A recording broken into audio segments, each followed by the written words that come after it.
Qualquer um que observe Sanches sabe que ele está acabado, que ele tem pouco tempo, inclusive em seu estado de saúde deteriorado, e que é capaz de tudo. E isso também é sabido pelo Reino do Marrocos e Donald Trump. O que tiver que acontecer, vai acontecer mais cedo do que tarde. E eu pergunto, quem defenderia a cidade autônoma de Ceuta e Melilla, que nunca foram marroquinas em toda a sua história, para que continuem sendo espanholas? Quem? O que realmente me incomodou um pouco foi o estilo da abordagem de um pessoal que disse que era da equipe da Maria Corina. Provavelmente são venezuelanos exilados que já estão há algum tempo aqui na Espanha e mais ou menos entraram em contato comigo por telefone através de uns conhecidos venezuelanos também que eu conhecia. E quase como aquele típico golpe, esse negócio de começarem a te bajular. Ah, Marcos, o que você está fazendo? E como é importante e não sei o quê. Além disso, a Maria Corina valoriza muito isso que você faz. Ela adoraria poder te cumprimentar. Vai ter um coquetel no dia 19, então você tem que vir e estar lá e não sei o quê, não sei quantos. E depois de tudo, dessa pseudo-invitação, ele já vem com essa. Por outro lado, precisamos disso porque há dinheiro para cobrir despesas desta viagem. E dentro disso, por exemplo, o aluguel de alguns Mercedes blindados para se deslocar durante esses dias por aqui. E então, bom, isso aqui pode significar uns 10 mil euros que a gente agradeceria e tal. E então eu perguntei se Maria Corina sabia disso ou algo assim, já que comentavam sobre a equipe de Washington dela. E eu digo, a equipe de Washington não tem 10 mil para os carros blindados, ela veio para cá sem tê-los contratados. Eu acho um pouco estranho. E então eu fiquei na dúvida, e quando comecei a desconfiar e tal, não fui convidado nem para coquetel. Basicamente diziam, paga 10 mil. Você vai a um coquetel com milhares de pessoas e não sei em quantos podem ter aplicado o mesmo truque.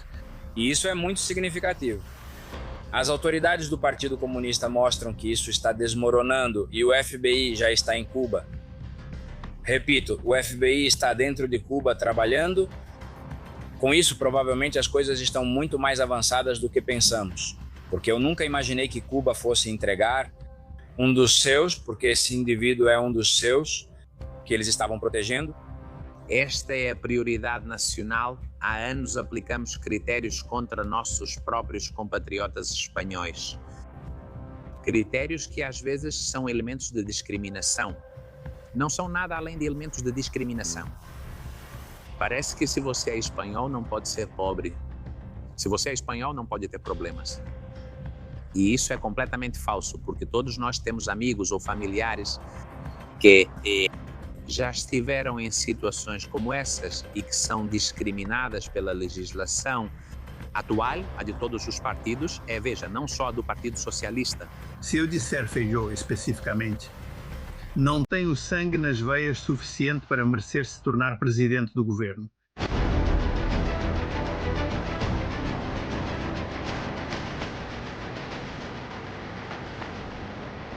Castillón Confidencial, de Albert Castillón.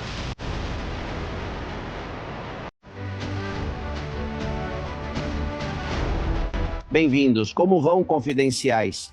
Obrigado por manterem a trincheira defendida quando estamos e quando não estamos, por participar, por informar, por mandarem muitos áudios e também pistas para seguir alguns dos corruptos que estamos procurando. Obrigado por fazer parte de um exército de pessoas que pensam livremente e que quase nunca acredita na versão oficial das coisas. Obrigado por estar aí. Olhem, faz tempo que sabemos que na Espanha governa um ditador, uma organização criminosa. Eles vieram para levar tudo para si, não para melhorar o país. E enganaram até os próprios nas urnas, que os levaram a serem secretários gerais. Nós sabíamos disso desde o começo. Ainda tem pessoas que os apoiam em troca de dinheiro ou por puro doutrinamento, ideologia. Olhem, em Cuba, eles morrem de fome, mas ainda gritam pátria ou morte, alguns muito poucos, felizmente. Aqui na Espanha, essa situação algum dia terá um fim, mas antes que isso aconteça, é preciso evitar que o nosso país acabe destruído, porque são as intenções de Pedro Sánchez. O plano dele é sobreviver longe da Espanha. Por isso ele convoca reuniões internacionais buscando uma saída honrosa fora daqui. Ele sabe que quando deixar a Moncloa, ele vai enfrentar o banco dos réus, aos julgamentos, aos múltiplos casos de corrupção que o cercam, a infinidade de crimes dos quais ele pode ser acusado. E ele terá que fugir para um país possivelmente sem extradição, com a Espanha, com o governo que estiver no momento será muito diferente de Zapatero, que começou a fazer negócios e ganhar milhões. O caso de Sánchez não tem volta. Portanto, está em andamento uma operação de terra arrasada de acabar com o que puder, para ficar um pouquinho mais no poder e garantir seu futuro. Para isso, tenta, por um lado, dividir a Espanha com a colaboração de independentistas catalães e bascos. No final, ele vai lhes dar um referendo consultivo, que eles vão dizer que é constitucional, e acabarão buscando uma fórmula de independência com Sánchez. Isso é mais do que possível. Mas o pior é o que vai acontecer com Ceuta, com Melilla e com as Canárias, já faz anos, avisando que existe um plano, dizendo que Marrocos está atrás disso, que quer ocupar esses lugares que nunca foram marroquinos. Apesar da propaganda institucional, e agora sabemos até que argumentos Sánchez vai usar para dar essa parte da Espanha para outro país. Olhem, há um plano e os Estados Unidos são o pior, é que o apoiam. Eles vão apoiar Marrocos para que consiga a soberania de Ceuta e de Melilla e mais adiante a das Canárias. A Casa Branca elaborou um relatório supervisionado por Donald Trump.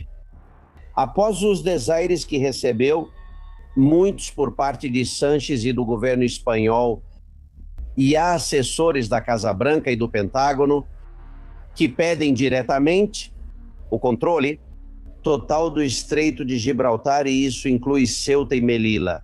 O principal desses assessores, o mais perigoso, é este homem que vocês vão ver, Michael Rubin. Ele foi conselheiro do Pentágono.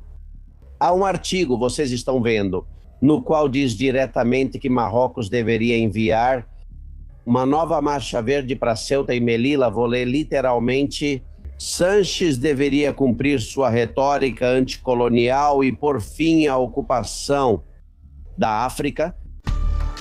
Compara essa situação com o que aconteceu com o Saara Ocidental em 1995 e como abandonamos aqueles espanhóis na famosa Marcha Verde. E acrescenta, vou ler literalmente: os marroquinos deveriam se reagrupar, enviar escavadeiras para a fronteira e entrar desarmados em Ceuta e Melilla para hastear a bandeira.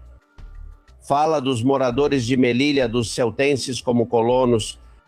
É evidente que esse homem ou não tem ideia da história, ou é pura manipulação tudo o que ele escreve. Ele fala sobre um ataque militar do Marrocos a Ceuta, Melilla e Canárias, e diz que seria legal, estou lendo literalmente, nem Ceuta, nem Melilla, nem as Ilhas Canárias provocariam uma resposta da OTAN. Da mesma forma que a OTAN não teria que responder a um ataque contra o Havaí ou Porto Rico. Essa comparação é absurda, porque Porto Rico é um estado associado aos Estados Unidos. Nunca as Canárias, Ceuta ou Melilla foram estados, não. Mas tanto faz, o argumento principal é: a Espanha tem colônias, eles acreditam que Ceuta e Melilla são colônias. Que as Canárias também, e que devem voltar para quem pertenciam, mas vejam a gravidade disso, é que eles têm razão, Ceuta e Melilla não estão sob o guarda-chuva da OTAN. É tão ridículo quanto exato quando foi definir o território espanhol que a OTAN tinha que defender. Se fosse atacado por qualquer país estrangeiro.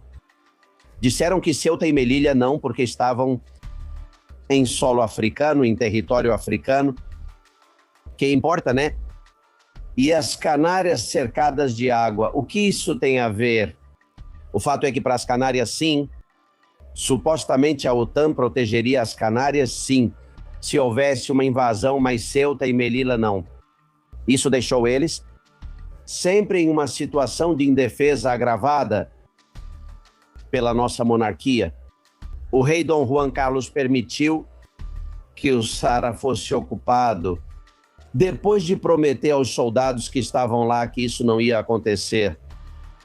Seu amigo Hassan II e ele fecharam o acordo, e temo muito que o rei Felipe VI vai acatar o que disser Mohamed VI e Pedro Sánchez.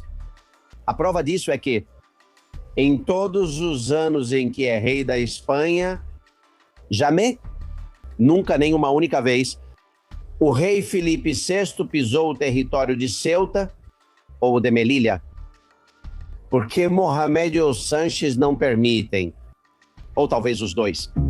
Senhores, o plano do sátrapa que governa a Espanha está ficando cada vez mais claro. Primeiro, se colocar como líder mundial da paz, do não à guerra, embora seja mentira e todos saibam disso.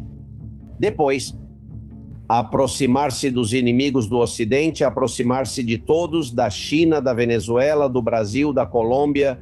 Qualquer inimigo dos Estados Unidos é amigo dele.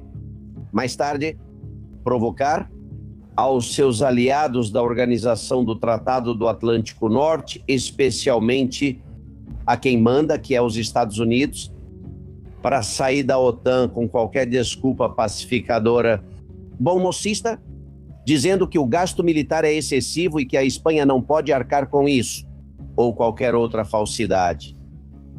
E a partir daí, senhores, Ceuta, Melilla e mais tarde as Canárias deixariam de ser espanholas para ficarem nas mãos do Marrocos.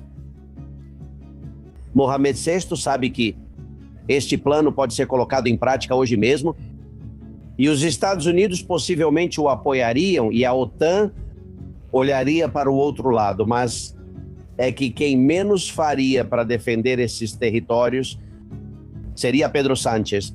Não tenham dúvida. O Pegasus, a amizade forçada com Marrocos, possível chantagem, permitem que Mohamed VI haja de forma rápida, como é uma mudança de opinião, né? Algo muito comum que Sánchez faz. Ele fez isso com o Saara. Mudou de opinião, deixou eles abandonados sem dar explicação, fez isso com Guaidó, o presidente venezuelano no exílio, mudou de opinião e foi abraçar Maduro, fez isso com muitos.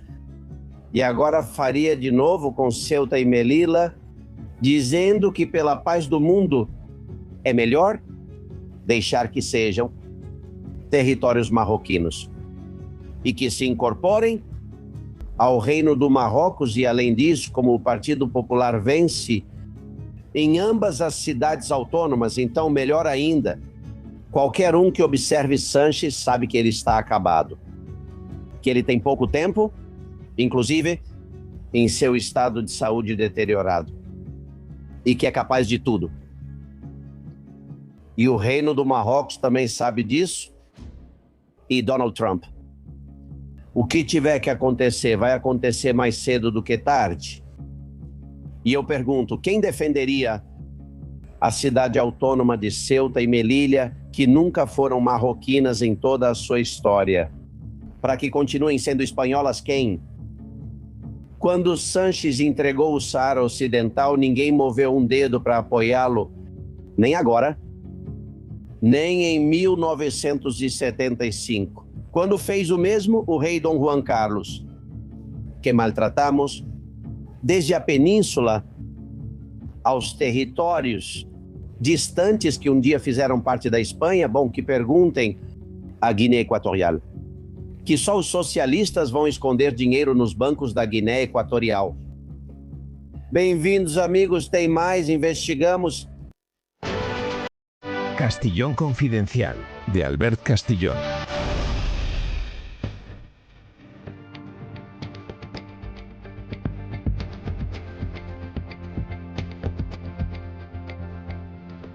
Já faz muitos anos que temos a sensação de ir caminhando sem parar, levando este país para o abismo. Já sabemos perfeitamente quem nos governa, o que ele pretende e seus aliados. E que será muito difícil tirá-los do poder, a não ser que metade dos espanhóis que nunca votam se animem e vão votar em uma opção diferente da do governo. Não é fácil, porque vemos gestos constantemente de disgregar, romper, separar a Espanha, enfrentar espanhóis contra espanhóis. Agora, a lei de regularização de imigrantes sem nenhum controle, ou os 2,5 milhões de estrangeiros que poderão votar na Espanha sem nunca terem pisado lá nem terem pago impostos. Essa sensação de emergência nacional, muitos de nós já temos há muito tempo e não melhora. As sentenças judiciais, há reveses, de vez em quando, mas são pequenos golpes. O caminho, Sánchez e os seus continuam seguindo com mão firme. Lembrem-se do seu primeiro livro, Manual de Resistência, ele está colocando em prática. O que vai acontecer? Como a gente impede isso? Queremos trazer luz para tanta escuridão? Aqui normalmente relatamos problemas, denunciamos corrupções, mas é necessário uma esperança. E para isso, de vez em quando, eu tenho um guru amigo e um cérebro privilegiado. Sempre digo que se ele fosse presidente da Espanha, funcionaria maravilhosamente bem. Mas isso acontece com muita frequência, né? Os partidos não estão do lado de gente útil, estão por outro tipo de gente. Marcos de Quinto, tudo certo com você, companheiro? Muito bem, muito preocupado. Muito preocupado com este país. Mas pessoalmente muito bem. Vamos ver. Você viaja pelo mundo, você conhece e tem informações de vários lugares. Como é que o Sánchez vai acabar? Como a gente se livra dele? Com a legalidade vigente, porque aqui não somos violentos? Bem, é complicado. É complicado porque estamos diante de uma pessoa que é capaz de tudo. E capaz de tudo, então, significa que até poderia encontrar algum tipo de desculpa para adiar as eleições de 2027. Ou seja, ele é capaz de tudo. E, acima de tudo, tem uma grande preocupação porque estamos ao vivo assistindo à destruição da Espanha. E eu conversava antes com um amigo que estava me dizendo que isso só é comparável a 1808, quando o Império ficou absolutamente dizimado. E todas as colônias foram perdidas, absolutamente tudo foi perdido. E eu digo, muito preocupado, porque este governo, ao que está se dedicando desde o início, veio para roubar.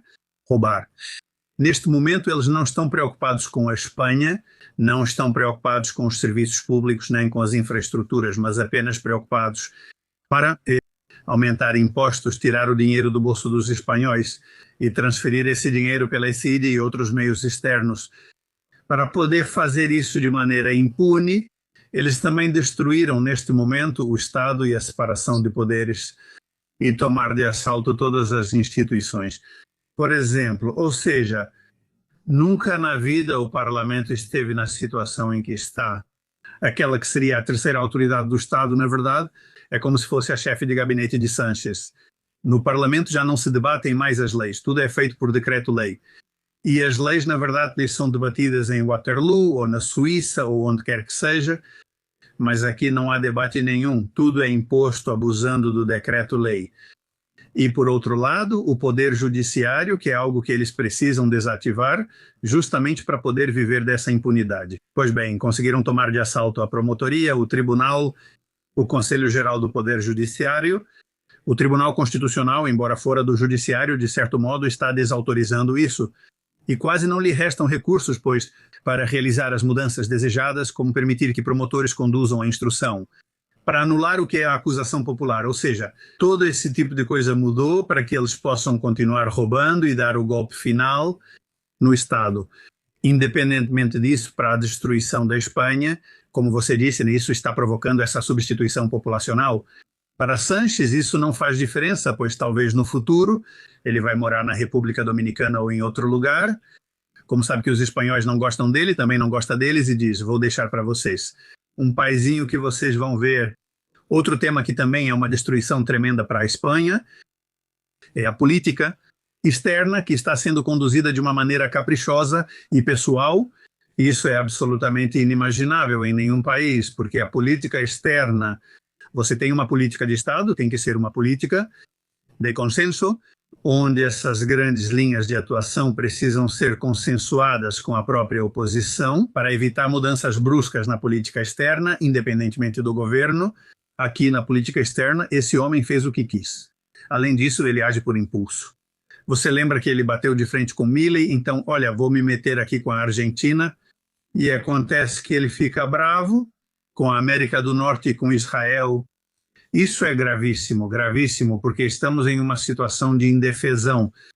Se os Estados Unidos saírem e pararem de financiar a OTAN, ela desmorona. Nesse momento, podemos nos deparar com a possibilidade dos Estados Unidos formarem uma aliança a qualquer instante.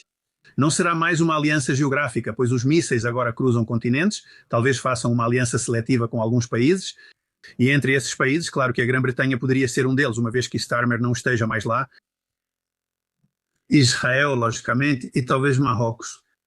E se além disso tiver uma aliança com a Grã-Bretanha e Marrocos, terá o controle do Estreito, porque Ceuta talvez dure muito pouco nas mãos espanholas, e Gibraltar, que é da Grã-Bretanha, que é espanhol, mas neste momento Sánchez abriu mão. Você sabe quem está negociando as questões de Gibraltar? É a União Europeia.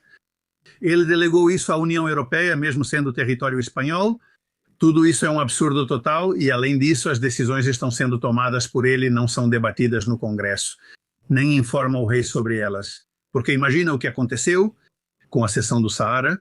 Foi em um dia, ele se foi. Então, olha, por causa do Pegasus, ou seja lá o que for, é o próprio Marrocos que manda uma carta em um francês ruim ou algo assim, onde basicamente diz que foi um presente. E ele nem consultou, nem com seus parceiros de governo, com Sumar, nem mesmo com seu próprio partido. Ele faz o que lhe vem à cabeça. E ele vai para a China justamente agora, que é provocar um pouco os Estados Unidos. Então eu vou para a China, e com a China temos um déficit comercial de 42 bilhões. Supostamente ele vai para a China para vender alguma coisa para os chineses? Não, ele vai para a China se oferecer e vem aqui para vender produtos chineses para nós. Além disso, já há um déficit comercial de 42 mil. Veio aqui tentar nos convencer de que os carros elétricos chineses são ótimos. Mas isso é um chefe de governo. Ele está acabando com a Espanha. E ele está acabando com ela, porque chega um momento, por exemplo, as Canárias, há um risco enorme. Nas Canárias, se neste momento nós estamos em confronto com os Estados Unidos e tal, a União Europeia, se houvesse uma invasão de subsaarianos nas Canárias, os canários não estão protegidos. Quem os protege? A Europa? Não. E a Espanha vai protegê-los diante de uma invasão de subsaarianos ou marroquinos pelas águas? Não. E pediríamos ajuda aos Estados Unidos. Você acha que os Estados Unidos? Não. Inclusive, mais do que isso, se eu fosse canário, eu pediria aos Estados Unidos que nos tornasse um Estado americano nas Canárias, ao menos estaríamos protegidos. Porque se o governo espanhol não protege os canários, melhor ser um Estado como Porto Rico, americano, com base dos Estados Unidos, e que me defendam da invasão, pois este governo não me protege. É vergonhoso. Vamos acabar como se dizia em 1808, onde de alguma forma a situação vai ser que vamos acabar perdendo Ceuta, vamos acabar perdendo Melilla, vamos acabar perdendo Canárias, e além disso esse homem é capaz de fazer uns referendos não vinculativos ou o que for sobre a independência das Canárias ou uma supra-autonomia, etc. Então, esse está destruindo a Espanha. A situação é muito mais grave do que parece. E se houvesse pessoas de verdade na esquerda com um mínimo de bom senso, então, logicamente, faria algo. Porque, falando sério, estamos realmente indo em direção ao precipício. Mas tem... Para ter sido tão pessimista. Sem dúvida, mas, Marcos, tem gente que cobra para fazer alguma coisa. Que nem eu, nem você estamos nesse grupo. O rei Porque temos a sensação de que ele não vai fazer nada, mesmo que ganhe nas Canárias, Ceuta e Melilla. O chefe da oposição, porque não abandona as instituições até que a democracia volte a este país, a União Europeia, que não está em lugar nenhum e nem se espera que apareça. O que está acontecendo? Nós, cidadãos comuns, estamos sozinhos? Então vamos ver. Eu espero que o rei esteja ciente disso que falamos e do perigo que o país está enfrentando sobre o tema da oposição. Eu acho que eles têm que começar a fazer coisas, não discursos, não uma piadinha do tipo, olha só que beleza. Estive no Congresso dos Deputados e o que eu disse para Sanches ou para Bolanho já não é mais uma questão de discursos. E a oposição, no principal partido da oposição, não por méritos de oposição, mas sim por cadeiras.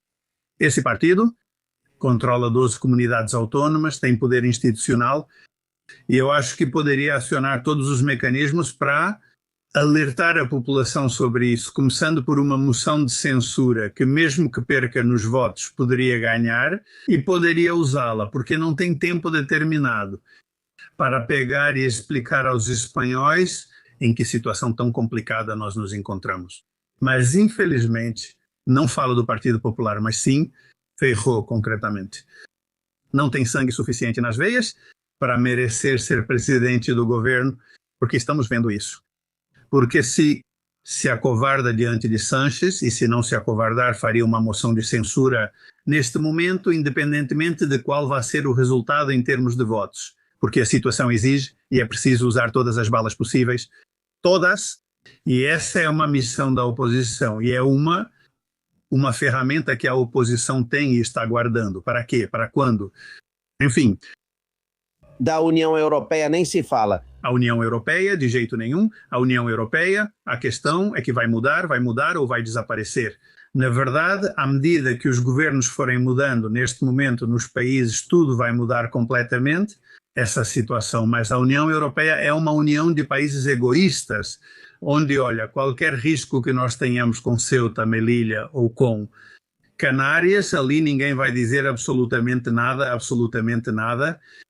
Volto à primeira pergunta, porque eu quero dar esperanças e tenho certeza de que você também. Nosso dever, pelo menos o meu, é que as pessoas saibam a situação real, não a que vem nos telejornais. E é isso que estamos fazendo, e cada vez mais pessoas estão conscientes. O que a sociedade civil pode fazer? Ou outros partidos que não sejam ele? O Feijóo do PP?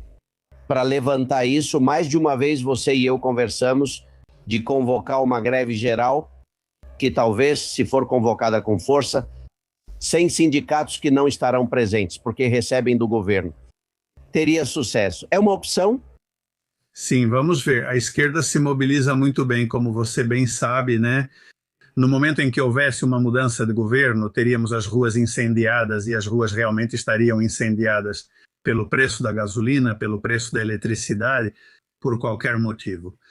E enquanto isso, né, os sindicatos e todos os partidos de extrema esquerda, neste momento não se mobilizam porque estão simplesmente comprados com o dinheiro, seu e meu, para que fiquem quietinhos e tranquilos, assistindo tudo ser destruído. É uma desgraça. Por exemplo, aqui ninguém mexe em nada e estamos vendo que existem manifestações, por exemplo, na Irlanda, a sociedade está se organizando. Na França, basta qualquer bobagem para que os coletes amarelos saiam às ruas e parem o país. Aqui na Espanha é mais complicado. Bom, você sabe perfeitamente que... Bom, eu estou firme na sociedade civil, nós organizamos algumas grandes concentrações em Madrid, em algumas das quais você participou, como foi a da Plaza de Castilha, lembro perfeitamente. E neste momento estamos estudando uma grande mobilização. Para maio, mas neste momento não posso te adiantar mais nada. Faríamos isso também de um jeito diferente do atual. Nos últimos anos, com nossas manifestações na Cibeles, na Plaza de Castilha ou na Plaza de Colón, mas é algo complicado. Porque geralmente, muitas vezes, você percebe que não tem apoio de partidos ou de algum partido em específico que sempre é um pouco mais resistente a ir para as ruas, ou até mesmo daqueles meios de comunicação alinhados com esse partido em específico, que se não receberem a instrução da Gênova 13, eles também não se dedicam a promover esse tipo de movimentos e atos, mas tudo bem, continuamos assim. Eu sou otimista dentro do possível, sou otimista porque senão eu não estaria lutando assim como você está lutando, senão eu não estaria fazendo as coisas que faço. E provável... Como você consegue ser otimista? Em que você se apoia? Não, eu me apoio no fato de que vou lutar porque tenho uma filha de 6 anos e quero deixar para ela um país, pelo menos como o encontrei quando era jovem, com o esforço dos meus avós, do meu pai, de todas as pessoas que deram duro para construir esse país, e eu não vou tentar, não posso deixar que destruam tudo, e sou otimista, pois se fosse pessimista diria que não há mais o que fazer. Muito provavelmente, estando eu já aposentado, eu iria para as Ilhas Turcas e Caicos ou iria embora para as Ilhas Fiji, ou sei lá, só para aproveitar a vida e me afastar daqui, mas eu fico na Espanha defendendo a Espanha. Enquanto eu acreditar que há possibilidades, mesmo que agora as coisas pareçam muito ruins. Mas o que importa primeiro é que as pessoas estejam conscientes da gravidade da situação. E nisso temos que agradecer a meios de comunicação como o seu, ao ver que você faz esse esforço. E eu também tento participar de todos os meios de comunicação que estão travando essa batalha. Em vez de cruzar os braços diante do que acontece, bem, também tento colaborar como estou fazendo agora. Quanto mais fizermos isso, precisamos conseguir realmente fazer com que as pessoas não apenas fiquem indignadas, mas também vá para as ruas e que essas pessoas que não têm, eles perderam o respeito por nós e precisam voltar a nos respeitar. Mais claro impossível, fico com esse chamado para maio, com a ideia de, além de sermos conscientes, passar a ação ao protesto, ter a força das ruas, ocupar as ruas como a esquerda, são argumentos para a esperança. Aliás, soube que a equipe de Maria Corina Machado tinham te pedido financiamento para custear sua estadia na Espanha. Sei que você insinuou algo em um tweet, foi isso mesmo? Bem, é algo que eu não quis dar muito mais ênfase e ainda por cima de forma elegante. Eu escondi o nome das pessoas, mas para mim um pouco o que realmente me incomodou foi o estilo da abordagem. Algumas pessoas que afirmaram ser da equipe da Maria Corina provavelmente são venezuelanos exilados vivendo há um tempo na Espanha e mais ou menos entraram em contato comigo por telefone através de umas pessoas venezuelanas comuns também que eu conhecia e quase como aquele típico golpe, né? Que começam a te bajular. Nossa, Marcos, o que você está fazendo? E como é importante e tal. E além disso, a Maria Corina valoriza muito isso em você. Ela adoraria poder te cumprimentar. Vai ter um coquetel no dia 19 e então você tem que vir e estar lá e não sei o que, não sei quantos. E depois desse pseudo convite, aí já vem com bom. Por outro lado, precisamos porque há dinheiro para cobrir despesas dessa viagem. E dentro disso, por exemplo, o aluguel de alguns Mercedes blindados para se deslocar durante esses dias por aqui.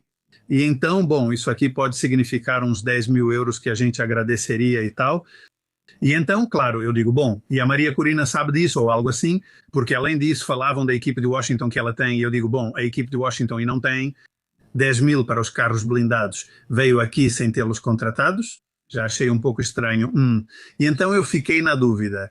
E quando duvidei, e se já nem me convidaram, nem coquetel, nem nada, ou seja, basicamente era dizer, paga 10 mil, você vai para um coquetel onde haverá milhares de pessoas.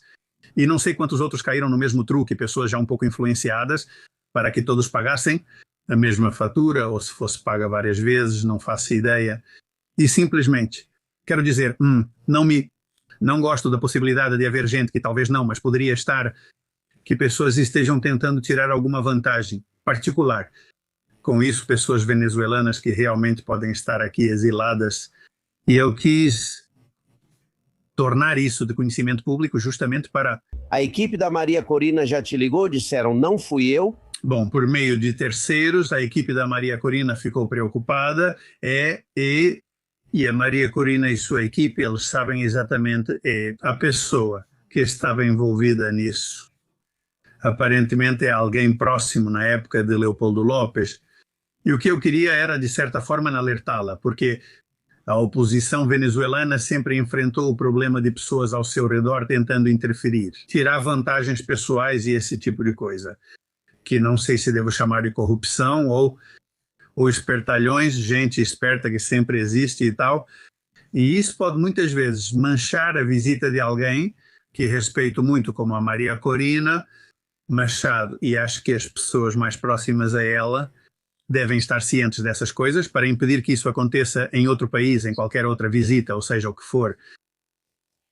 Ou seja, você confia, acha que ela não sabia de nada ou queremos acreditar que é assim, né? Sim, bom, eu não tenho nenhuma razão para pensar que se isso está tão mal feito que ela se beneficiaria disso, porque eu acho que quando ela veio aqui, ela já tem uma viagem absolutamente organizada de cima a baixo e não fica nada em aberto.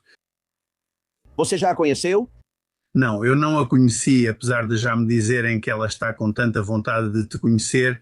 Talvez ela não quisesse tanto me conhecer, e sim eles, que estavam muito animados de receber 10.000 euros ou o que for, assim, de graça, enfim. Mas tudo bem, eu vejo mais como provavelmente algo de malandragem. Não quero pensar que seja uma grande corrupção, mas algo mais típico de malandros. O que acontece é que, logicamente, eu já tenho muita experiência, já trabalhei em muitos países, muitos deles muito perigosos.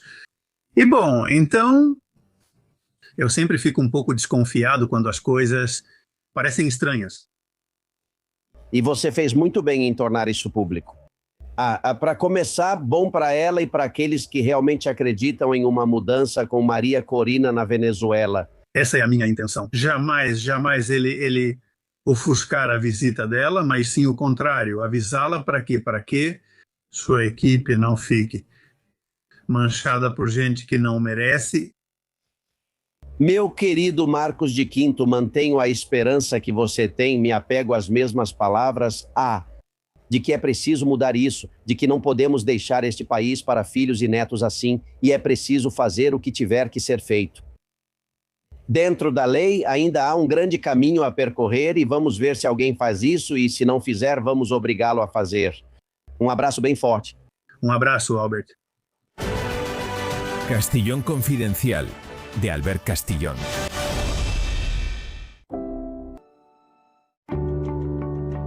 Você já conhece nosso podcast Castillón Confidencial, agora damos um passo além. Chega o novo portal digital castilhonconfidencial.com. Entrevistas exclusivas, notícias da atualidade e as notícias de última hora. Tudo em um só lugar.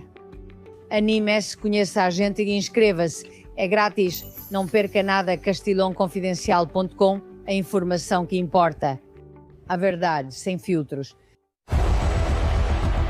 Quero que vejam esta imagem de um acidente de trânsito. O veículo sai voando, excesso de velocidade, e fica ali em cima de uma grade. O motorista sai, há crianças nesse veículo no banco de trás.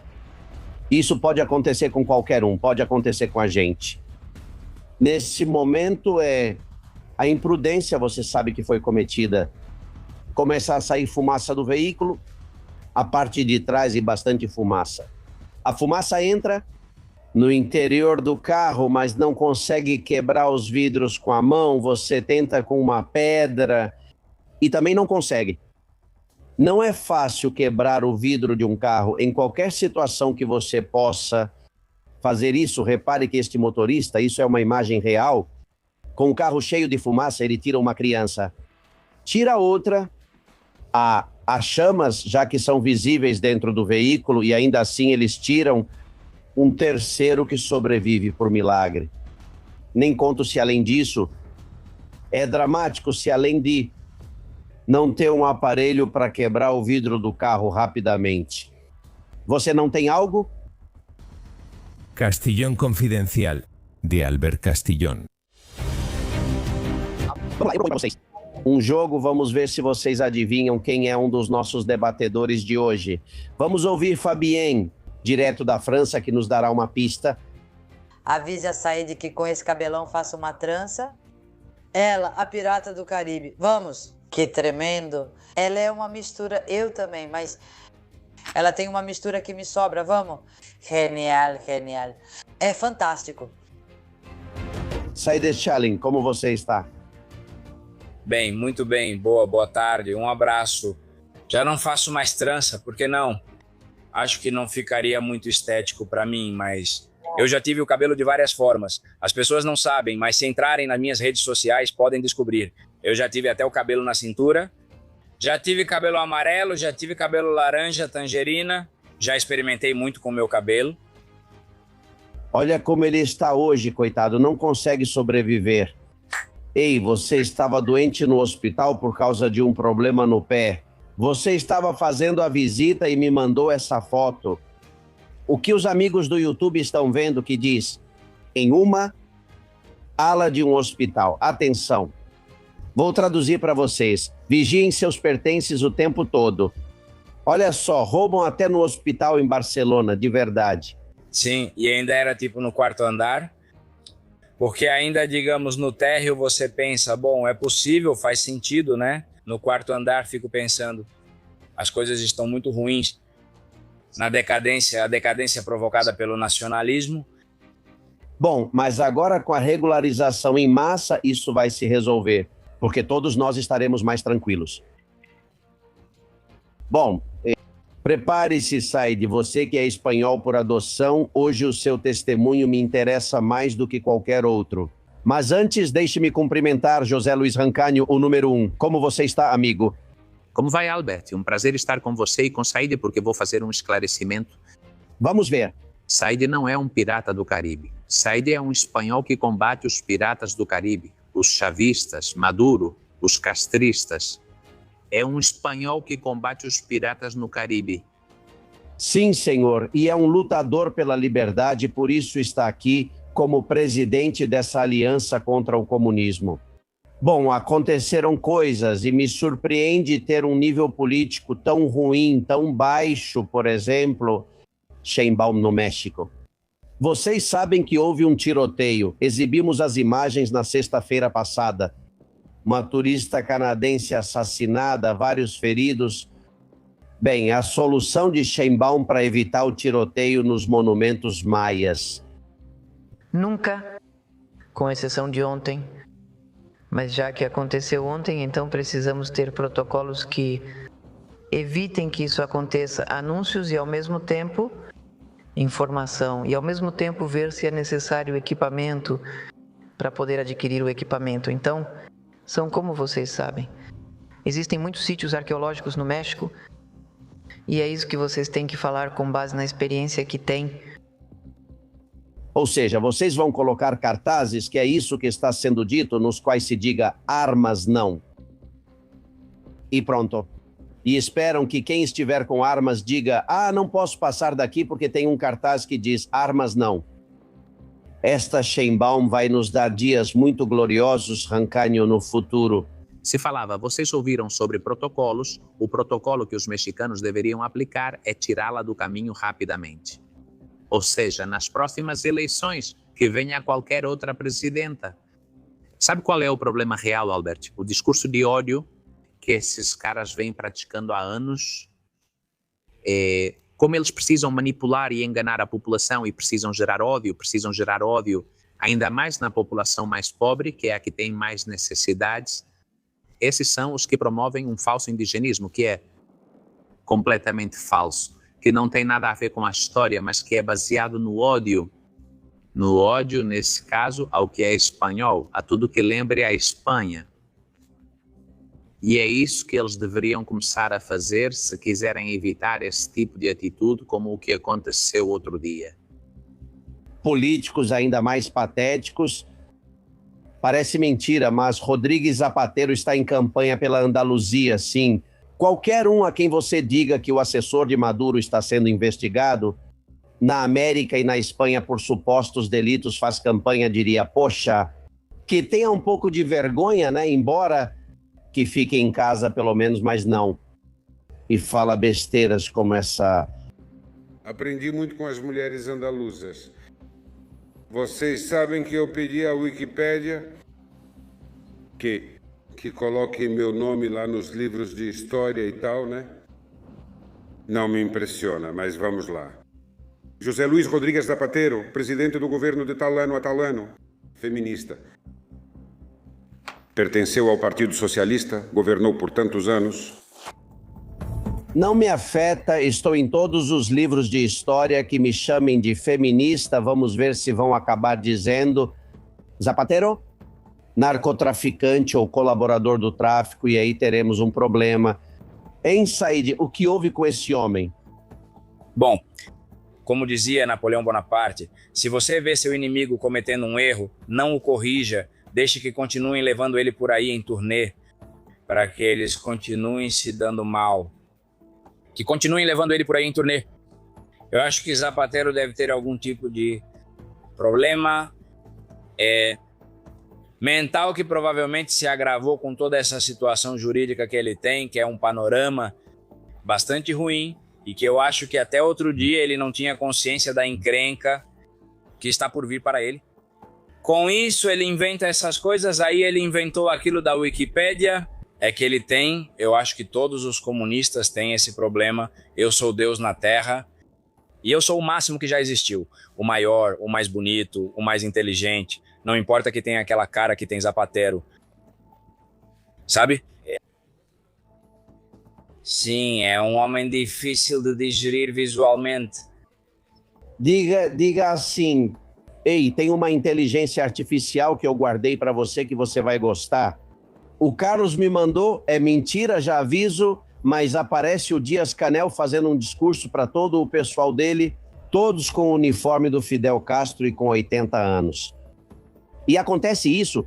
Recebemos a informação de que os americanos vão intervir nesta madrugada. Precisamos estar bem preparados para derrotá-los. Porra, agora é a hora! Eu não achei que fosse verdade. E agora, o que diabos a gente faz? Corram, saiam daqui! Agora é que vem o ataque, depressa! E todos saem correndo, fugindo, pisando uns aos outros. Vamos ver se isso se torna realidade, eles aí em pouco tempo. Vamos ver isso no ano de 2026. Na verdade, já estou começando a imaginar isso na minha mente, não quero. Evito verbalizar, mas já começo a imaginar datas e tudo na minha mente. Vendo como está a situação geopolítica, nós vamos ver e vamos vê-los correr, fugindo como Batista, igualzinho ele foi. Sabe qual seria um bom dia para a libertação? 12 de outubro de 2026, o dia da hispanidade. Seria um bom dia, com certeza. Aliás, Albert, Zapatero disse que vai acontecer e gostaria de entrar para a história, que vai para os lixões ou esterqueiras da história, nisso ele está certo. Aí ele tem um lugar garantido, hein? Ao lado de Judas. Sim, o que recebemos, Said, é que o Pentágono tem a operação militar em Cuba, preparada, escrita, planejada e pronta para ser executada. O que eles esperam é que o diálogo evite a intervenção militar e Dias-Canel vai dizendo que o povo vai se defender. De verdade, eu acho que os militares vão entrar em Cuba e o povo sai para aplaudi-los, não acha? Como você sabe disso? Como você sabe disso? É só dar uma olhada nas redes sociais para ouvir os cubanos dizendo Donald Trump. Quando você vai vir Donald Trump, venha logo, ou seja, muitos cubanos em muitos lugares, o que acontece é que os comunistas, como vivem em seu mundo de fantasia, eles acham que o povo vai apoiá-los. Já estão obrigando os coitados a assinar um termo de compromisso com a revolução, não com a pátria, com o comunismo. Então, essas histórias, as pessoas estão... Vou te enviar um áudio para você ouvir como o pessoal fala no trabalho, que estão sendo obrigados a assinar pela revolução sob pena de serem demitidos. E agora eles estão nessa besteira, mas eles vão acabar fugindo e vamos ver isso ainda este ano. Está cada vez mais perto. Eu estou com você, todas as notícias. Além disso, acho que nem é necessária uma intervenção militar. Não, mas é preciso ter a... É preciso simplesmente ter a dissuasão ou que o inimigo, neste caso os castristas, tenham consciência de que os Estados Unidos estão ali. Mas vai ser algo assim, Albert, não sei se Said conhece como o nosso bem-vindo Mr. Marshall, o dia em que os americanos entrarem por Havana, sabe? Completamente. Tem um vídeo que circulou pelas redes chegou até mim por vários lugares. Isso me parte o coração, mas ao mesmo tempo mostra como o povo em Cuba está bem informado, apesar dos cortes de luz e de internet. É uma senhora bem idosa, uma anciã, que se lembra de todos, até de Sánchez, é cubana, está em Cuba. De Cuba ninguém sabe nada, quem sabe sou eu. Que eu cresci lá desde que era uma menina. O que eu vi, minha mãe e meu pai, eu choro todos os dias porque minha mãe nunca viu nada de bom.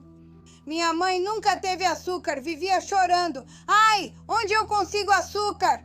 Minha mãe me dizia, caramba, lá nunca teve nada e ainda tem gente que apoia isso. Ainda tem gente que não sabe o que é isso. Eu gostaria que a do México, o do Brasil, o Lula da Silva, esse bandido, o da Espanha, aquele bandoleiro, que fossem para Cuba ou que levassem a família para morrerem de fome e no escuro. Porra! Quando é que vão fazer algo por esse país? Ajuda a gente, Donald Trump, ajuda a gente, Marco Rubio, e ajuda a gente, Bukele. Essa velha cubana te pede, Bukele, ajuda a gente, ajuda a gente, ajuda a gente. Para os cubanos, mesmo que eu não veja, mas que as crianças, os jovens vejam, porra. Quantas mães desesperadas que não têm um copo de leite, nem um pão para dar aos seus filhos. Acham que eu não sofro, eu já não vivo nem de dia nem de noite, só fico pensando em quando chegará o dia em que tirem esses bandidos dali, poxa, que espalharam o comunismo pelo mundo inteiro, destruíram a Venezuela, destruíram a Nicarágua, destruíram onde está Milei. Adoro o Milei. Milei, por favor, nos ajude. Tudo bem, calma, mãe, meu Deus. Que força tem essa mulher? Você viu como ela chama o presidente Sánchez? Esse bandido, ela identifica muito bem, hein? Sim, sim. Além disso, as pessoas não entendem o que é comunismo, Albert. O comunismo é um desprezo absoluto pela condição humana. Eles não acreditam no ser humano, desprezam os pobres. Eles precisam deles porque precisam manipulá-los. Mas é uma ideologia totalitária, baseada no desprezo pelo ser humano, no desprezo pela capacidade de tomar decisões individuais, de progredir, de ter a sua própria visão. E tudo isso dirigido por uma elite absolutamente depravada que usa a política exclusivamente como um instrumento para se beneficiar. É a pior das ideologias políticas. E o que essa senhora está dizendo é simplesmente um reflexo da realidade. Sem dúvida. Em Cuba estava o pedófilo Martim Ramos, o amigo de Yolanda Dias, o que fundou o Marea. Vocês vão ver, Ima. Bem, eles acreditam nessa coisa que eles chamam de internacionalismo proletário. E então esse lixo significa que eles têm que proteger toda a porcaria do universo em Cuba. Recentemente acabou de morrer uma que era membro das Panteras Negras e que tinha assassinado um policial nos Estados Unidos. Outro dia eu estava olhando um jornal do ABC de 1970 e poucos. No ABC já denunciavam em 1970 e poucos que cubanos treinavam etarras na Argélia, porque é para que as pessoas não pensem que isso é uma coisa de 2 dias atrás, nem nada do tipo. Eles os levam para lá, eles servem para fazer os seus trabalhos sujos e suas coisas, e pelo que eu entendi, esse indivíduo, ele estava protegido por alguém em Cuba. Ele estava protegido por alguém em Cuba. E lembremos que em Cuba, a idade de consentimento sexual, assim como acontece no Irã, mais ou menos. No Irã são 9 anos e em Cuba são 12 anos. Com isso, ele estava no paraíso desse tipo de seres malignos, algo significativo que não tinha acontecido durante muito tempo, e é um sinal claro de que essa tirania estava desmoronando. É que eles entregaram um dos deles, né? Lembre-se que já falamos aqui que quando Cuba for livre, vamos colaborar com o CNI, com a CIA e com todos os serviços de inteligência do mundo, com o FBI, com todas as autoridades de segurança do mundo para esclarecer muitos crimes e muitos personagens bandidos que se protegeram em Cuba, porque em Cuba já teve até gente do IRA, muita gente terrorista, muita gente que já esteve lá Muito protegidos, lembremos que Cuba foi um foco produtor de terrorismo. De Cuba, o terrorismo foi exportado para vários lugares da Hispanoamérica, Europa e aqui. Mora um indivíduo sobre o qual depois te darei detalhes, conhecido terrorista, um terrorista. Terroristas como alcoólatras nunca deixam de ser.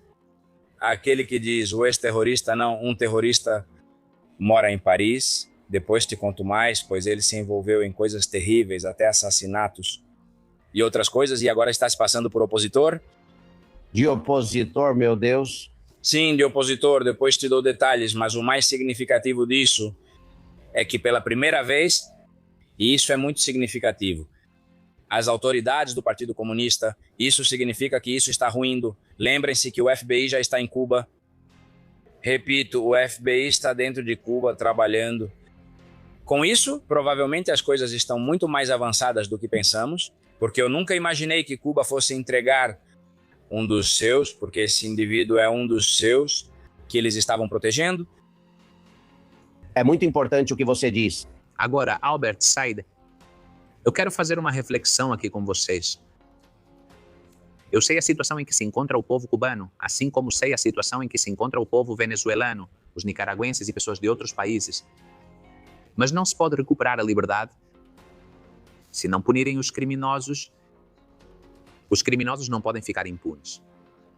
Não será a prioridade máxima ou a primeira prioridade neste processo, que será recuperar a liberdade e dar ao povo recursos energéticos para desenvolver essa liberdade. Mas não podemos esquecer, os criminosos têm que pagar pelo que fizeram, não podem ficar livres e impunes, não podem ficar livres e impunes pessoas que há décadas, há anos, torturando, assassinando seus próprios compatriotas.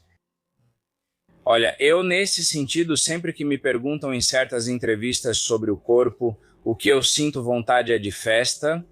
E quando eu digo que o corpo me pede festa, o que quero dizer é aplicar a pena máxima possível. Pena de morte não, porque a pena de morte acaba com a vida da pessoa e pronto. Mas sim que essa pessoa sofra na cadeia.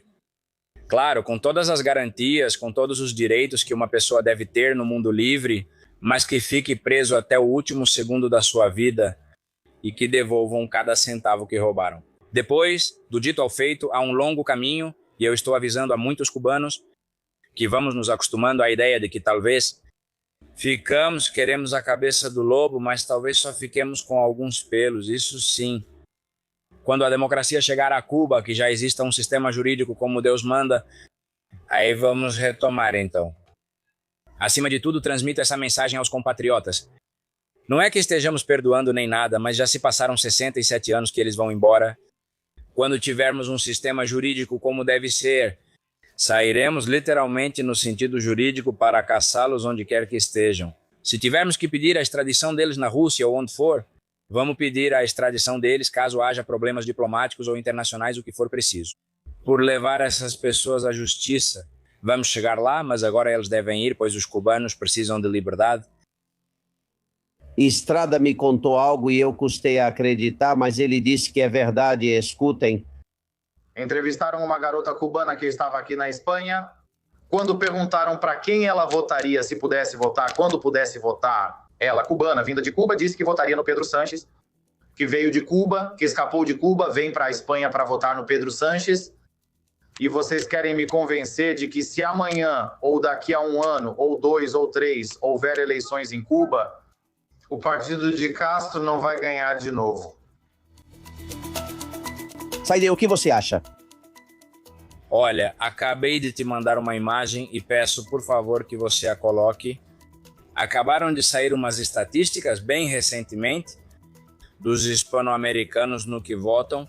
Evidentemente, a comunidade venezuelana vota sem discussão e sem debate no Vox e no Partido Popular ou no PP. E no Vox não importa a ordem. No entanto, entre os cubanos... No Equador, em Marrocos, Equador, PSOE, Marrocos, PSOE, Colômbia, mais dividido, PSOE, PP. Quem menos vota no PSOE é a Venezuela, claro. Argentina, bastante dividido também entre ambos. Na República Dominicana, quase tudo é PSOE, claro. Como se vivessem lá, tem o dinheiro nos bancos. E Vox está enorme. Junto com o PP, o país onde há mais apoio ao Vox é Cuba. Mas, claro, isso é uma comparação, mas aí o Vox nem concorre lá. Mas tudo bem. Mas o que isso quer dizer é que realmente os cubanos, em geral, sempre vai ter um esquerdista perdido por aí. Na oposição cubana temos pessoas que dizem que o problema de Cuba não é o comunismo. Você fica assim, desculpa, não pode repetir isso? Sim, o problema de Cuba não é o comunismo, você diz, mas foi o comunismo que destruiu nossas vidas. Infelizmente o mundo, para ser mundo, e como dizia minha avó, gosto não se discute, e para eles flores, então...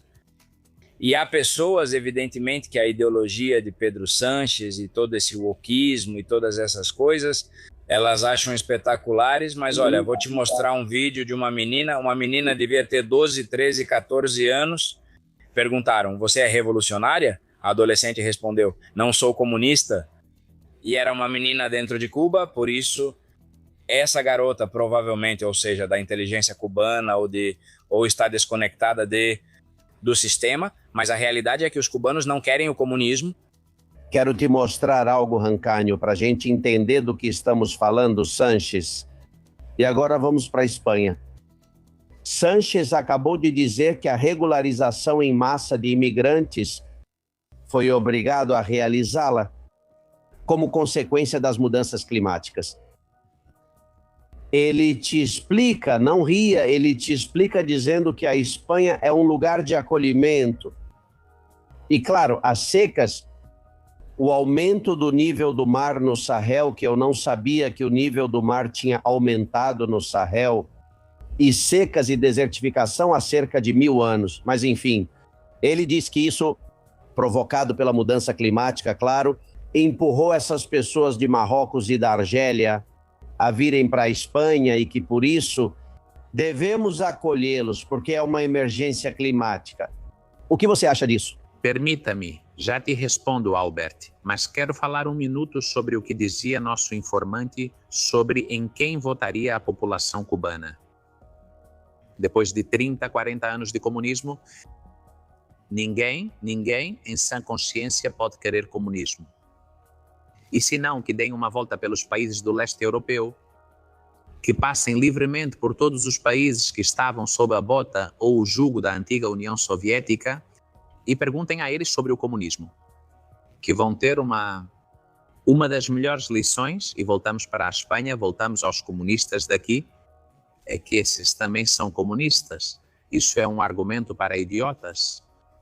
O que Sánchez pretende exclusivamente é modificar o censo eleitoral espanhol e ter mais possibilidades, ou ter possibilidades de ganhar ou de mitigar o que eu acredito que vai ser uma ampla derrota quando acontecerem as eleições. Agora, o golaço que o Vox marcou foi espetacular com essa de prioridade nacional. Não sei quem teve essa ideia, mas marcou um golaço desses de campeonato. Colocou seu argumento político em primeiro lugar. Todos falam em prioridade nacional. Foram inteligentes porque copiaram o slogan de Donald Trump, o America First. E eu acho que foi um acerto completo, isso de... Tentamos explicar, já faz dias que tentamos explicar a que eles se referem. E é muito fácil porque todo dia eu tenho casos que me explicam o que é a prioridade nacional. Entrevistamos José Maria Hurtado na última sexta-feira. Bom, eu recebo o benefício não contributivo, no valor mínimo, 630. Pago 500 de aluguel. O que sobra para passar o mês são 130 euros. Sim. Para os espanhóis isso é muito difícil para nós.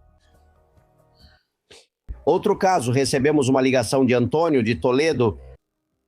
Depois de 30 anos de contribuição trabalhando, tenho um problema cardíaco, além das sequelas que o AVC me deixou.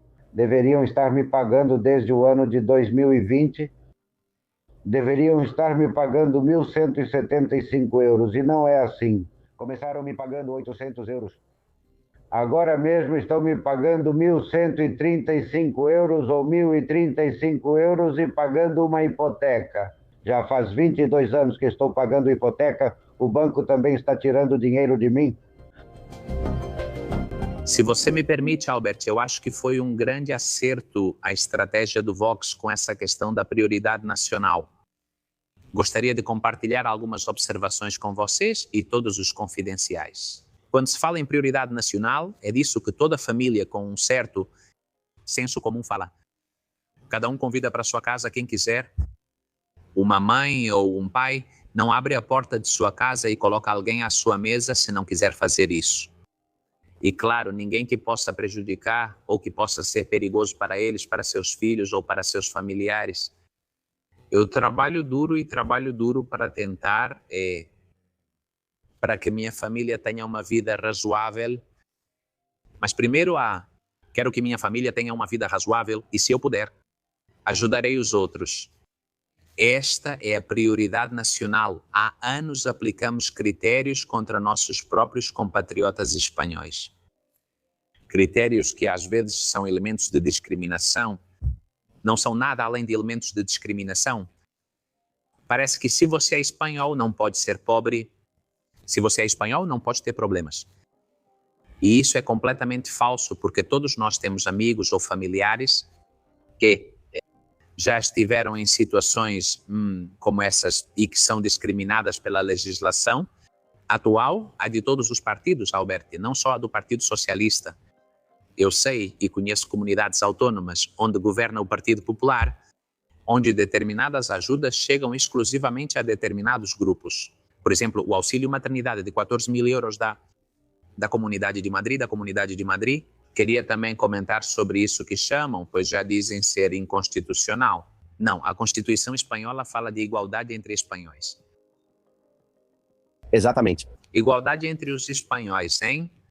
O que não se pode é ficar aplicando critérios que são discriminatórios. E, além disso, uma porta escancarada para a fraude, como é toda essa besteira da vulnerabilidade, que, além disso, é profundamente ilegal.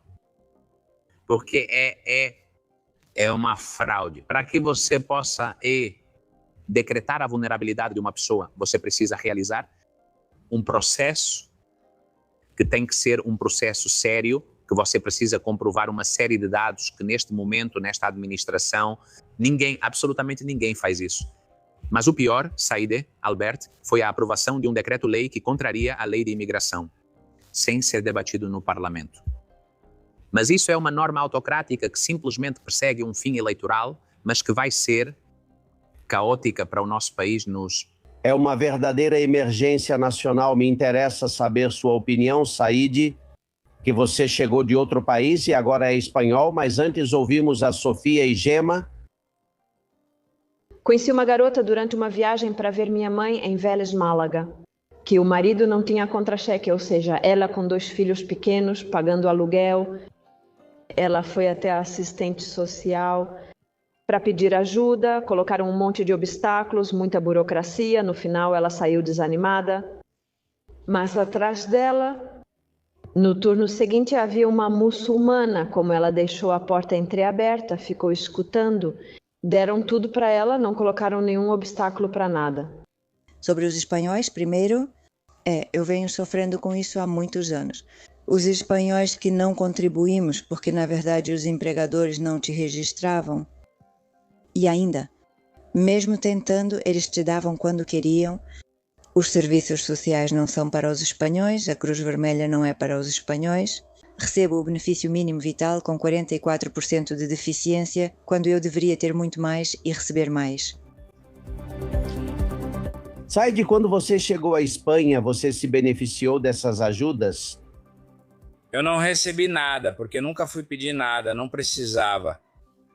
Eu tinha um trabalho, morava na província de Tarragona naquela época, me virava no mundo artístico, na verdade não.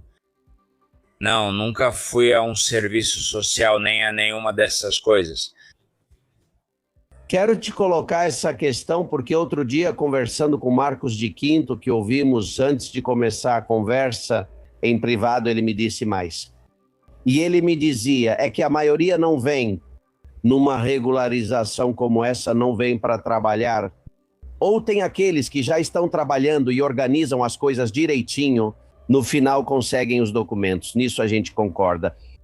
Ou vem num grupo principalmente do norte da África, para se beneficiar das ajudas, algo que eles nunca teriam em seu país. Estou falando de escolarização de 50% do aluguel, óculos grátis, dentista grátis, 900 euros para um casal, de mínimo vital e 200 por filho, ou seja, chegam a 2.200, 2.400, nos mil e poucos euros facilmente. Isso para eles é uma loucura, eles nunca viram isso em nenhuma família.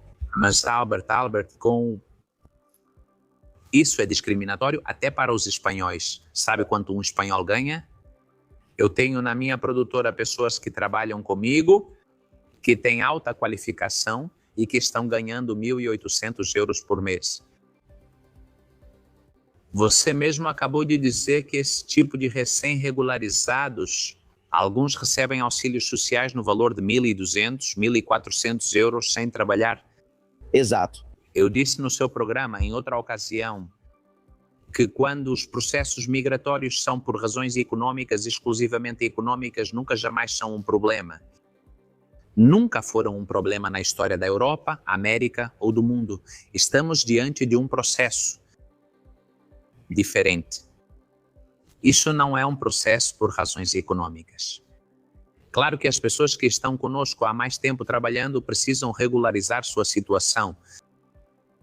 Mas o que não podemos permitir é que entrem 1 milhão de pessoas para extrair nossos recursos públicos, usando a nacionalidade espanhola como se fosse uma espécie de instrumento de fraude, desvalorizam nossa própria condição de espanhóis, desvalorizam nossa nacionalidade. Por isso eu digo que é um crime de traição, mas eles não fazem nenhum favor aos seus malditos países de origem, porque não os submetem à pressão, à crítica política.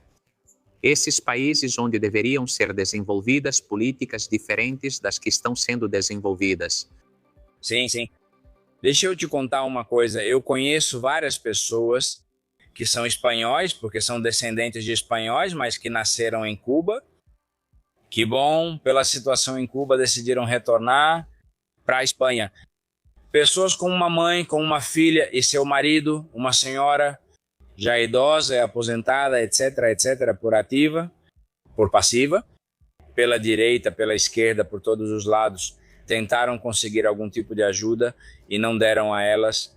Essas pessoas são cidadãos espanhóis. E com isso não estou dizendo, porque sou eu que estou dizendo, eu que fui imigrante e agora sou cidadão. Não é que a Espanha não seja solidária e que a Espanha não queira ajudar as pessoas, mas é que isso está mais distribuído. Então, como está mais distribuído, você está deixando passar uma coisa, que é a ajuda para falar espanhol?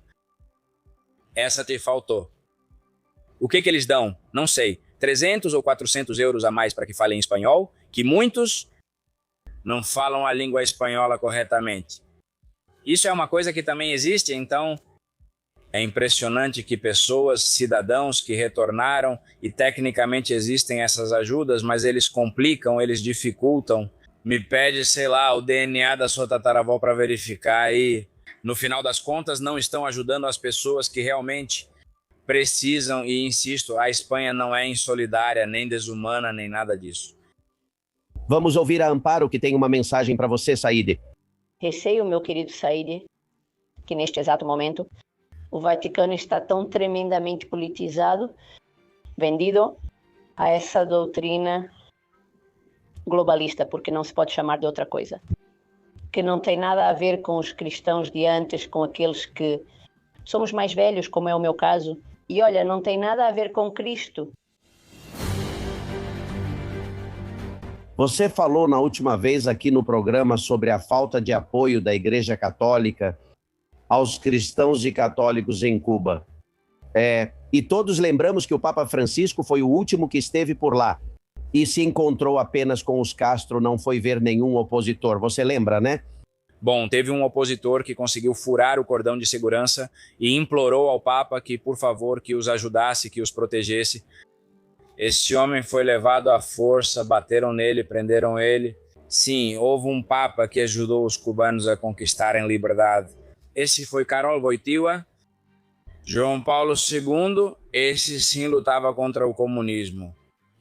Mas olha, nesse sentido, para você ver, o embaixador Mayhammer, o embaixador dos Estados Unidos em Cuba, Mayhammer, faz um trabalho impressionante com a Caritas Cuba e com a Igreja Católica e com as igrejas protestantes para levar ajuda às pessoas. Sim, sim. Então, acho que o problema é a nomenclatura. Bem, deste Papa que sabemos que vinha da ala de Francisco e da mesma linha ideológica. Vamos ser otimistas, vamos ter a esperança de que todas as noites o Espírito Santo, acompanhado pelo fantasma do Papa João Paulo II, passem pela cama do Papa atual e sussurrem no ouvido dele algumas coisas importantes que ele já deveria estar fazendo, por exemplo, em sua viagem à África. Em vez de se encontrar com ditadores sanguinários que vêm assassinando seu próprio povo há anos, que ele passe por aquelas regiões onde assassinam, massacram, encarceram os católicos. Isso é o que o atual Papa deveria fazer. A nossa querida Conferência Episcopal, eu diria, que não confunda seus fiéis, que não use a demagogia. Não estamos falando de um problema de compaixão, não estamos falando de um problema de solidariedade. Nós somos tão compassivos quanto qualquer um com aqueles que passam necessidade. Estamos falando de um problema estritamente político. E se me permite, termino com uma última mensagem para o grande empresariado, para esse empresariado que está calada, que nunca levanta a voz por nenhum dos problemas que existem na Espanha. Eu diria para eles se dedicarem a favorecer as condições para que os empresários possam gerar e criar empregos. Que parem de negociar com o poder político, porque quando se fazem negócios com o poder político, isso não é empreendedorismo, isso não é capitalismo, isso é mercantilismo e precisa ser combatido. E essas seriam as duas mensagens. Não está mal, não está mal. Concordo muito. Olha, Inácio me mandou umas fotografias. O Papa Leão XIII vai vir para a Espanha. Bom, então nas basílicas, por exemplo, a Basílica da Conceição em Madrid, há uma máquina eletrônica como um caixa eletrônico e você pode dar uma esmola de 5, 10, 25 ou 45 euros para a visita do Papa para financiá-la.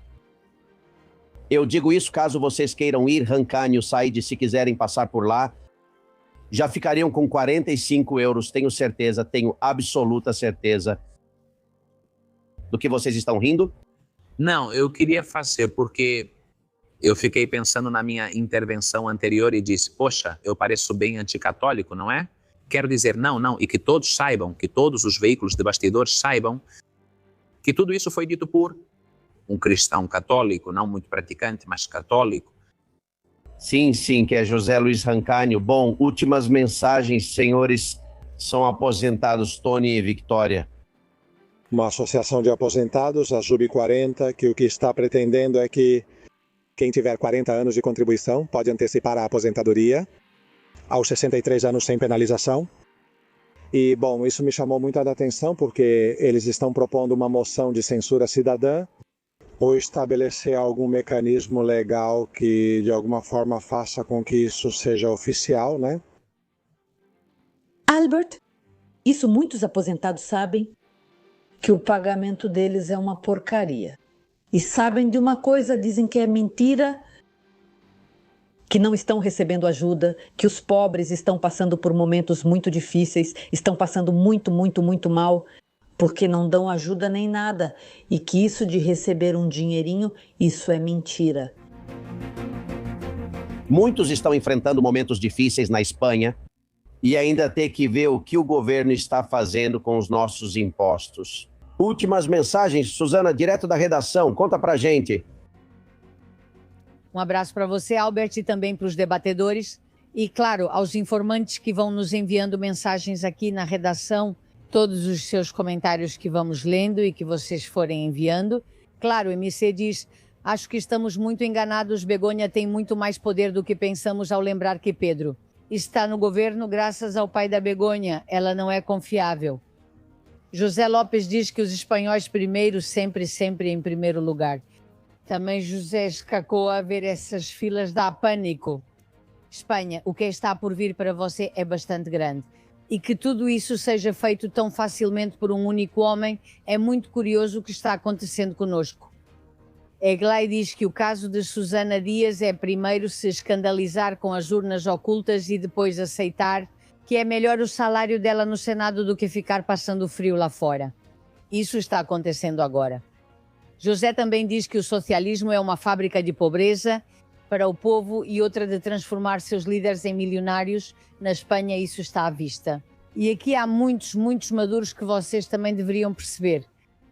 RJC diz: contribuí por 30 anos e não chego a 900 euros de pensão. Também Mari diz: minha mãe com 99 anos e uma pensão de viuvez e dependência grau 2. O bônus social de energia elétrica está absolutamente negado, acabaram de nos negar.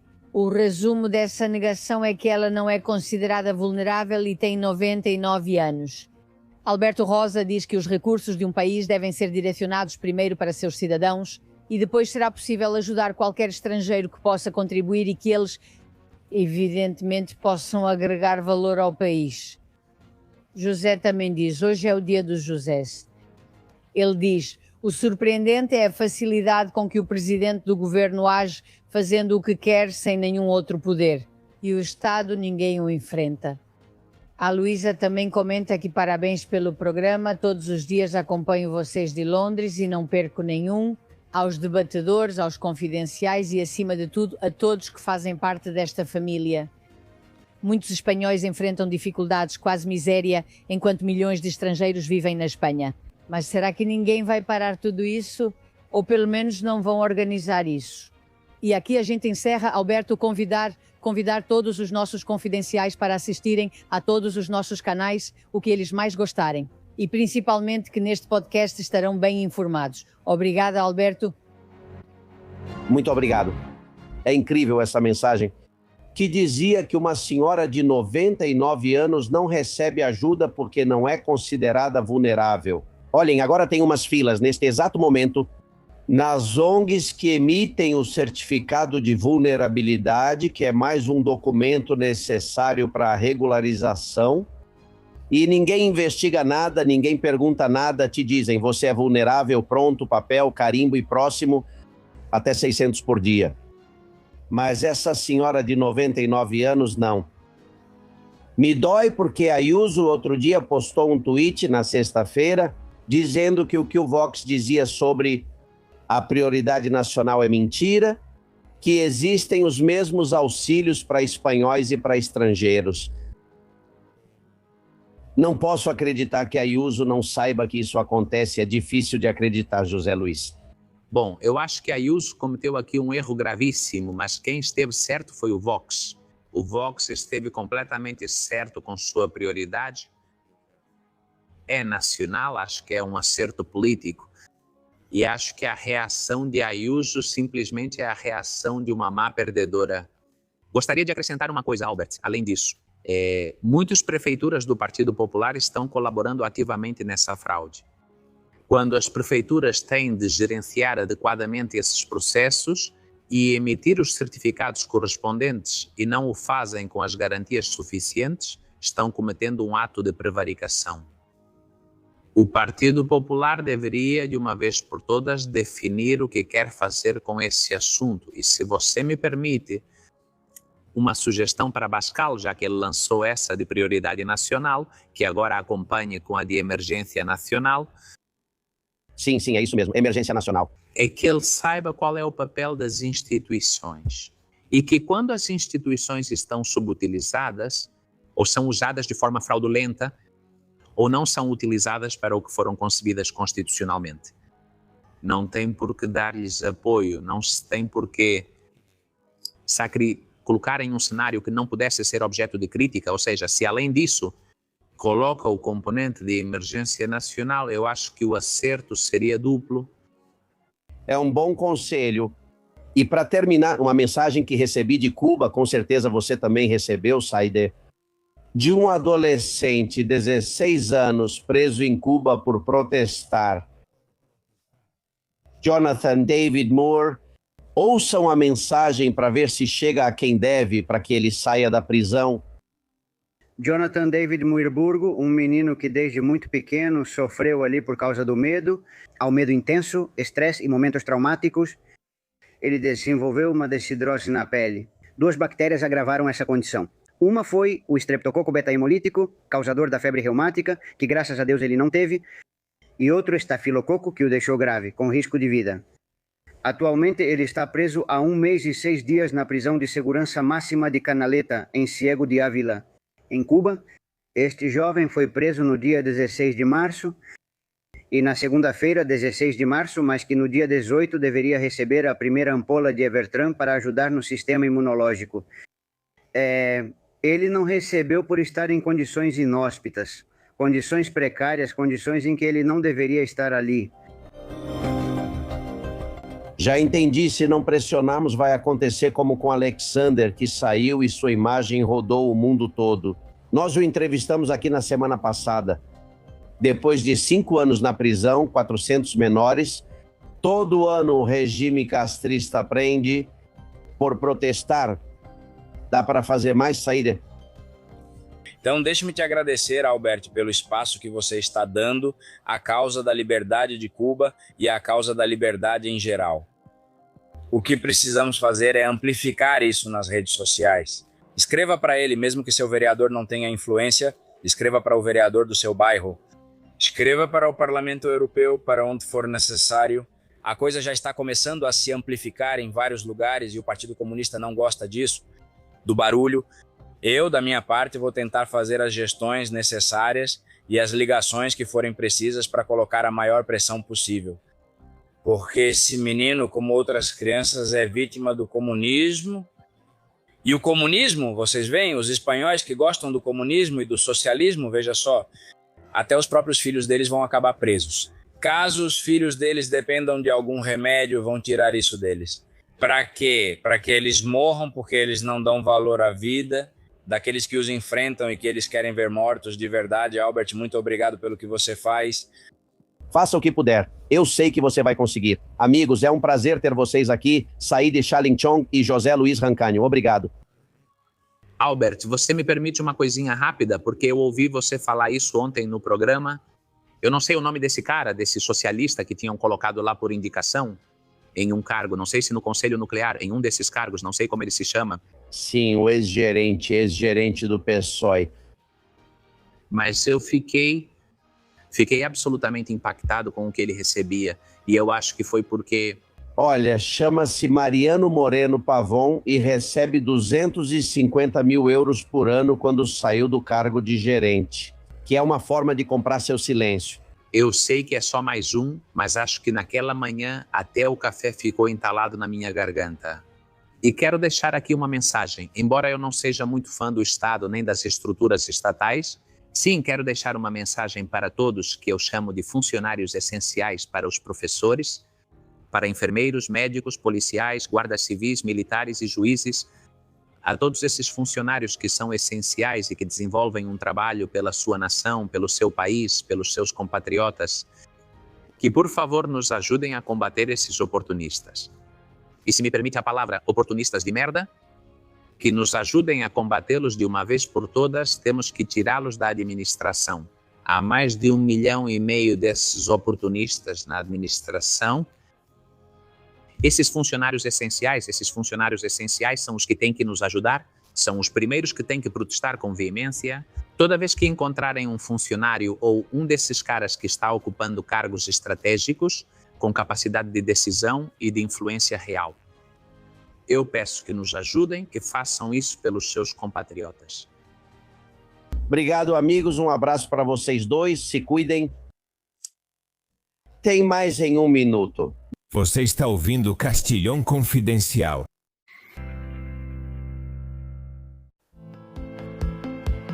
Vocês sabem que temos um canal que acabamos de lançar.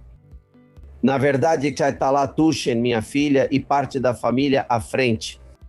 Apoiem ela se inscrevendo. Além disso, é muito interessante. Ela sempre teve curiosidades pelo mundo da ciência, da tecnologia. E o canal se chama Tu Cuerpo Sabe, Yaro Tu Cuerpo Sabe. Vejam uma prévia do último vídeo publicado. Fala sobre os efeitos do espaço, da ausência de gravidade no ser humano. Não estou falando só de flutuar, nem de ver a Terra lá de cima. Estou falando do que acontece dentro de você. Porque assim que você deixa este planeta, seu corpo começa a mudar. Não é aos poucos, é de forma constante. Inevitável. Você começa a perder massa muscular. Seus ossos ficam mais fracos. Seu cérebro fica desorientado. E até a sua forma de enxergar deixa de ser a mesma. Mas o mais impactante não acontece lá em cima. Acontece quando você volta.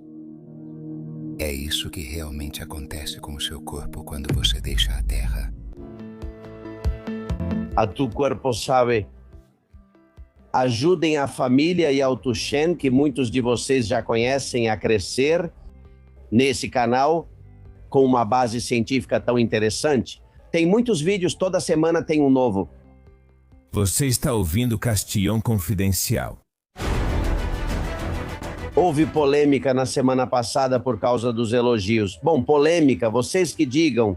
Os elogios que algum comentarista fez para Zabash, e a Lanos nos deixou uma mensagem. Ela recebe elogios e diz que tem mais de 60 anos. Que bom que ela aceita elogios. Vou te contar algo que aconteceu comigo. Como elogios são proibidos para mulheres da minha idade, já tenho 60 anos, eu estava andando na rua e estavam fazendo uma obra e tinham umas grades colocadas e tinha um operário lá e eu perguntei, é por aqui? E ele disse, não, é por ali, linda. Fiquei surpreso e pensei, nossa, faz anos que não ouvia isso. Que fazia anos que um operário não me chamava de linda na rua e eu disse, obrigada. Mandei uma mensagem para ele dizendo, linda, poxa, é o mínimo, né? Como assim? Se hoje em dia, aos 60, são os 40 de antigamente, é assim. Ou seja, não é uma idade para dizer que já não podem mais me elogiar, não acham? É outra maneira de ver isso. Vamos ver, Carlos, muito obrigado pelo seu incentivo, amigo. Um abraço antes de tudo e é um prazer te ouvir todas as manhãs. Estou bem afastado das redes sociais, WhatsApp e afins. Mas você está comigo no carro todas as manhãs enquanto vou para o trabalho. Sou autônomo. Enquanto vou ao trabalho, você está lá. Ouço sempre que posso e, se perco parte do programa, acompanho durante o dia. Muito obrigado. Tem muita gente que nos ouve nos trajetos, nas viagens, que ouve o programa em partes, que de repente no fim de semana começa a recuperar o que não ouviu dos programas da semana. A vantagem do YouTube é que você pode fazer isso quando for melhor para você. Até mesmo os amigos que estão nos Estados Unidos, que temos muitos, ou na Venezuela, no Brasil, tem outro fuso horário. Tem gente que vai dormir com a gente, outros que acordam. É maravilhoso. Bom, tem uma piada do José Mota que acho muito engraçada e que o Henrique mandou pra gente. Homem com o braço direito engessado procura mulher com o braço esquerdo engessado e aparece a Santolaia, para poderem ir juntos a um show e conseguirem aplaudir. Homem com o braço direito engessado procura mulher com o braço esquerdo engessado e aparece a Santolaia. Que má companhia, José. Bom, Sanches, José Carlos nos envia esta premonição com inteligência artificial. Prometo que a Espanha nunca será dividida e que a Catalunha sempre pertencerá à Espanha. Passaporte. Sim, agente. Aqui em A fronteira está estabelecida. é a correta. Sinto muito que a Catalunha tenha se independizado da Espanha, mas posso prometer que o País Basco continuará sendo espanhol. Oi, documentação, Mercedes. Envie para o seu celular. Muito obrigada. Lamento muito que o País Basco tenha se tornado independente e não faça mais parte da nação espanhola. Tenho uma reunião com o rei Felipe para fortalecer nossa nação. Como eu disse que iria me reunir com Felipe VI e assim foi. Mohamed VI é nosso novo rei a partir de hoje. Posso prometer que nossa democracia seguirá como na Espanha. Ei, esse papo de democracia colou, né? Exatamente o que ele faz quando não estamos vendo. Se quando estamos vendo ele já comete essas barbaridades e faz o que faz. Imagina só, esses dias eu pensava, se ele foi capaz de colocar votos em uma urna para enganar os dele, o que não faria com o resto, né? E ainda dizem que não há fraude eleitoral, por favor, por favor. Bom, inteligência artificial do Titanic. A garota Puigdemont, o garoto na proa Sanches, mas há um terceiro. Estou voando, Pedro. Catalunha realmente vai virar um país? Sim, querida. Vamos ser muito felizes juntos. Que fique claro... Aparece Torrente e joga os dois na água. Isso aí, Torrente, muito bem. E para finalizar, vocês têm que ir ver ele nas redes sociais e sempre se inscrever, porque são amigos e confidentes de todo dia. Os Mecônios interpretaram uma música maravilhosa, é nova, com Sanches e Begônia. Um pedacinho do refrão, por favor. Numa cela fria e imunda, eu não quero entrar lá. Faça alguma coisa, Pedro, não permita isso. Eu não sou Santos Serdã. Muito bem, não permita isso. Eu não sou Santos Serdã, nem Coldo, nem Ábalos, comigo não, Pedro. Ah, senhores, bom, muito obrigado, Maria Rosa Doldan, pela sua doação. Muito obrigado, Mari Carmen Castilho, um beijo enorme. Maria Remédios Lopes, muito obrigado, Maria Remédios.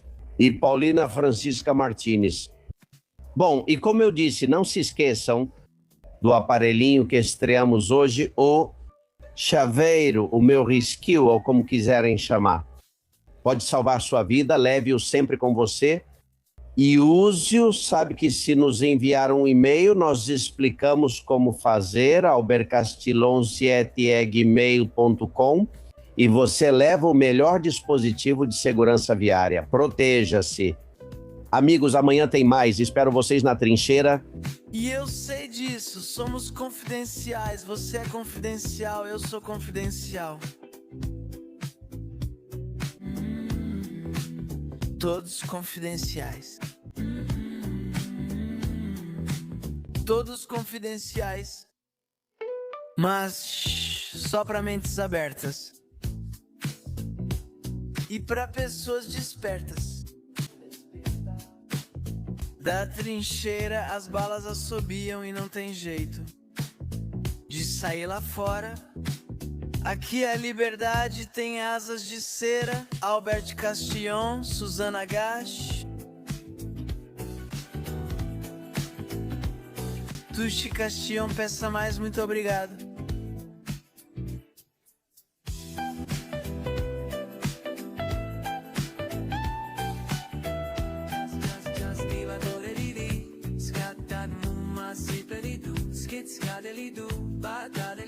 Com isso e um biscoito, até amanhã às 8. Castillon Confidencial de Albert Castillon.